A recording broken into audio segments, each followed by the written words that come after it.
Welcome to the Jeff Fitzgerald Coaches Show, brought to you by 3B Outdoor Equipment.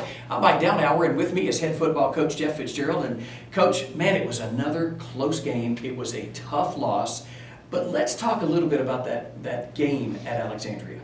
13-7, you scored the winning touchdown, it got called back, and I'm not saying it was improper, but talk a little bit about what got you to neither team scoring in the second half. It was definitely a physical, hard-fought football game, and you could hear the hits up in the press box. Absolutely, our kids, they competed, man, and I'm gonna tell you, Carl and Sean Xavier, those guys, man, they compete and strain from the heart every week, and that's great senior leadership that we have out of those two dudes. And then, Sean Xavier busted off a couple of other big runs that got called back, and man, it was tough. It was tough sledding for us, and it just is what it is. I mean, there's going to be bad calls in every game, but we've been penalized 17 times in 8 games coming into this 9th game, and in just this game alone, we were penalized 10 times. So, and it seemed like each penalty seemed to stop the forward momentum, stop the drive. It was tough. It was very tough. Man, we still, despite all the adversity, in spite of having to kick off in the first half as well as the second half, which is a complete debacle on the officials' part. Has there been any explanation offered to you yet? Not yet, not to this point, but our feelings have been expressed to the LHSAA. Our feelings have been expressed to the Alexandria Officials Association, and it's really not feelings, it's facts. I mean, right. When you examine it and you cannot find anything wrong in situations, and hey, it was bad calls both ways. I mean, Ash received some bad calls, we received some bad calls, but man, there was definitely some calls that changed the course of the game. And and as an official, that shouldn't be their objective, is to change the course of a game. They're there to regulate a game. To not be seen is a good thing. And but regardless of all that, we still had our opportunities at the end of the game to win it, and we drove the ball down the field. Our kids responded. We came up with a turnover, drove the ball down the field, and then just didn't come up with a big 4th down pass. So that it is what it is. We came up short. Very, very proud of our kids' efforts. Hard-fought football game. Defensively, we forced 3 of their running backs to not want to play anymore. Right. And they weren't real sure they liked the physicality of the football game that we were bringing in the second half, and they weren't interested. And I'm very proud of our kids for stepping up, even being down in the game and all the adversity, man, we continue to fight back. Another freaky event in Alexandria, the lights went out, or some of the lights went out. I've never seen one bank of the lights go out, followed by 2 or 3 minutes later, another bank of the lights go out. And it stopped the play, it stopped a lot of things with 35 seconds left in the first half.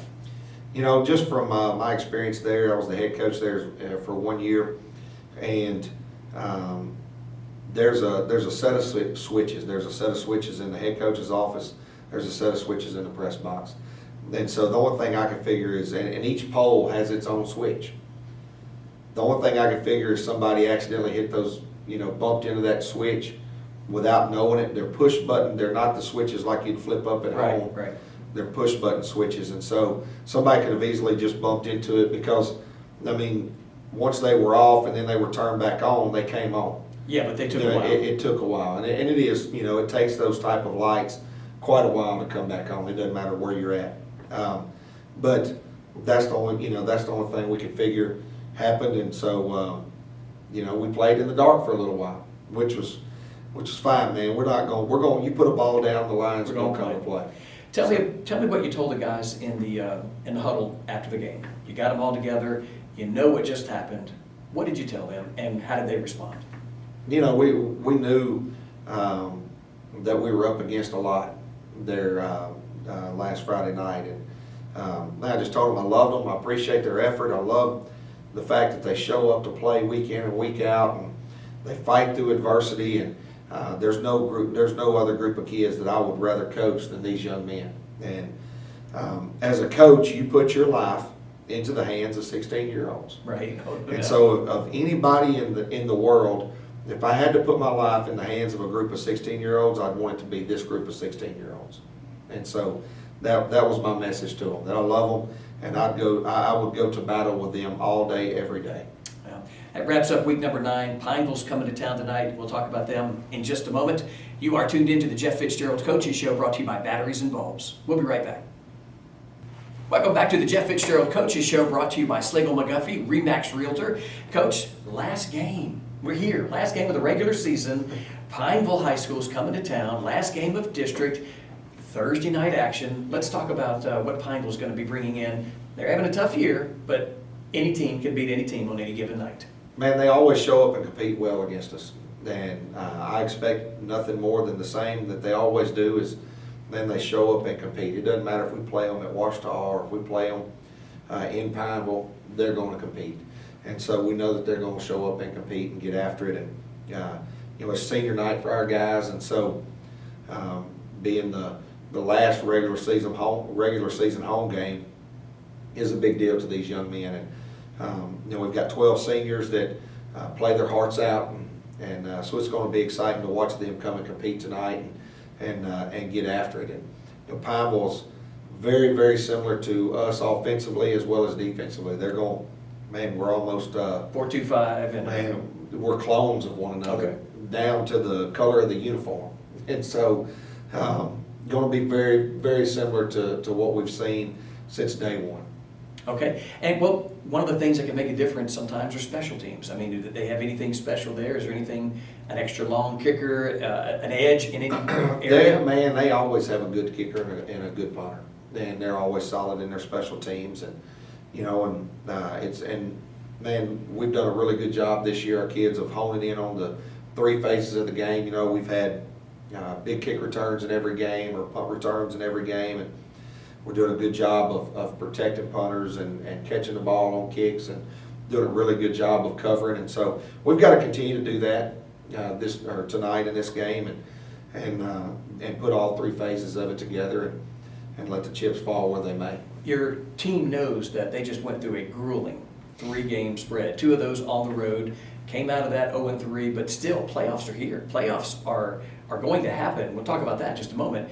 How do they get ready for tonight's game, other than senior night? We're very hungry. We got old sour taste in our mouth from last week, and we know that we didn't show up to compete the way we should have against Ruston. We know that. Right.